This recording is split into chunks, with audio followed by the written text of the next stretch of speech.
তো বাইরে পড়ছে বৃষ্টি আর আজকের ব্লগটা স্পেশাল হতে চলেছে। তো কেন, চলো ডিডো ইন্ট্রো দিই কাজ। নতুন গাইস, আজকে আমরা ডিডো হসপিটালে পড়ছি, আনতে যাচ্ছি। পরে ভিডিওতে দেখা হবে, টাটা বাই বাই।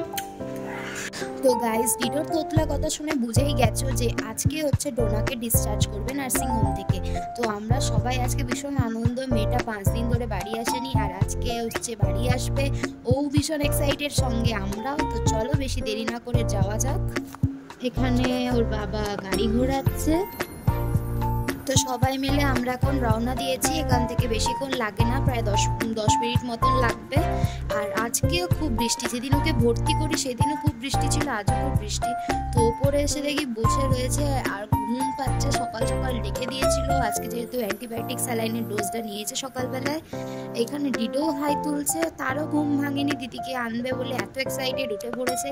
তারপরে আমরা রিসেপশন কাউন্টারে চলে এসেছিলাম। এখানে বিল ফিলগুলো পেমেন্ট করলে তারপর যে ডিসচার্জের মানে লিখে দিলে তারপর ওরা হচ্ছে স্যালাইনের যে চ্যানেলটা আছে সেটাও খুলবে। তো এখানে কাউন্টিং করে তারপর পে করে দেওয়ার পর এখানে একটা সাইন করতে বলা হয়েছিল যে আমরা ডিসচার্জ করাচ্ছি। সাইনটা হয়ে যাওয়ার পর আমাদেরকে বললো এইটাকে নিয়ে ওপরে যেতে, ওপরে গেলে তারপর ওরা ডিসচার্জের মানে পারমিশনটা দেবে। তো এখান থেকে সব নার্সরা একবার দেখে নিল, তারপর গিয়ে ডোনার চ্যানেলটা খোলা শুরু করলো।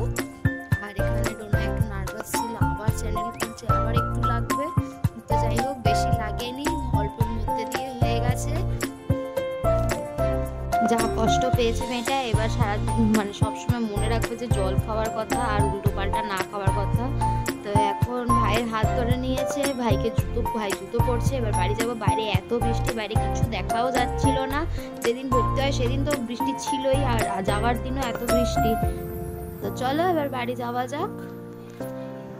তো এটাই ছিল আজকের আমার মিনি ব্লগ। যদি তোমাদের ভালো লেগে থাকে তাহলে অবশ্যই আমার চ্যানেলটা সাবস্ক্রাইব করে ভিডিওটাতে একটা লাইক দিয়ে দেবে। দেখা হবে পরের ভিডিওতে, ততক্ষণের জন্য বাই বাই।